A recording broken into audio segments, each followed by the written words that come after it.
Efsanevi Güzellik kanalına hoş geldiniz. Tekrardan merhabalar. Kanalıma hoş geldiniz arkadaşlar. Bugün yine evde yapabileceğimiz doğal antibiyotik tarifi paylaşacağım sizlere. Bu tarif soğuk algınlığına, kuru öksürüğe çok iyi geliyor.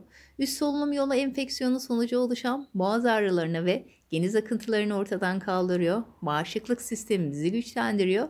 Vücudumuza girmiş ve vücudumuzda olan virüsleri etkisiz hale getiriyor.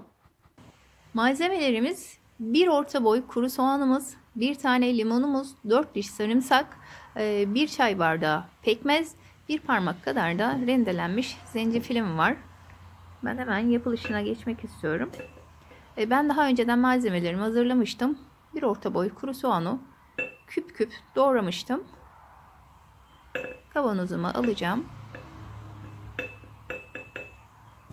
Limonu soyduğumuz zaman üzerindeki o sarıyı alalım. Beyaz kabuğu kalsın üzerinde. Bir de içerisindeki çekirdeklerini çıkartalım. Çünkü çekirdekler acımsı bir tat bırakıyor. Limonumu da ben küp küp doğramıştım.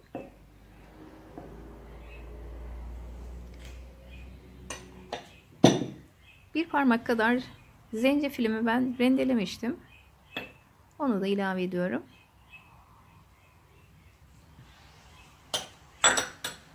Dört diş de sarımsağım vardı. Onu da ufak ufak doğramıştım. İsterseniz siz ezebilirsiniz. Üzerine de bir çay bardağı pekmezimi ilave edeceğim.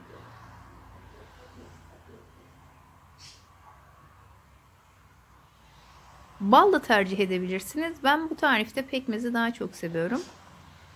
Balla yapacağınız zaman da kestane balı tercih edin.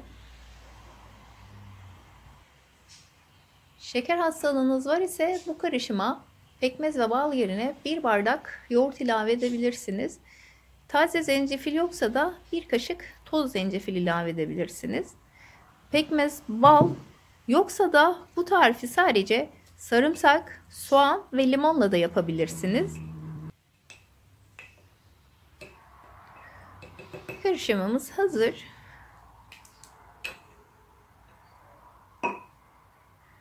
Kavanozumuzun ağzını kapatıp bir gün boyunca buzdolabında bekleteceğiz. Bir gün boyunca bekletmemizin sebebi sarımsak ve soğanın iyice suyunu bırakması. Bir gün beklettikten sonra tekrar başka bir kavanoza süzeceğiz bunu. Sabah akşam bir kaşık olarak tüketelim. Bu tarif bir ay boyunca buzdolabında kalıyor, bozulmuyor. Bilginiz olsun. Ara ara kavanozu ters düz yapalım, iyice birbirine karışması için. Bu tarifi ben yıllardır yaparım ve güzel sonuçlar aldığım tariflerden bir tanesi de bu.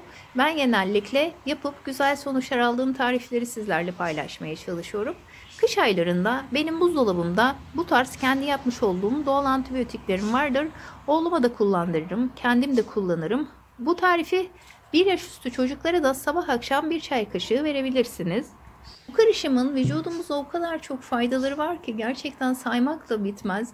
İçerisinde bol miktarda vitamin ve mineraller bulundurduğu gibi yüksek oranda da antioksidan var. O da vücudumuzu adeta yeniliyor. Tam bir şifa deposu olan bu karışımı kullanmanızı tavsiye ediyorum. Kullandığınızda memnun kalacağınızı düşünüyorum. İçerisindekilere karşı herhangi bir alerjiniz yok ise gönül rahatlığı ile kullanabilirsiniz. Bugünlük bu kadar arkadaşlar. Umarım sizler için faydalı bir tarif olmuştur. Şifa olması dileğimle. Tekrar görüşmek üzere. Kanalıma abone olmayı ve beğeni yapmayı unutmayın. Hoşça kalın.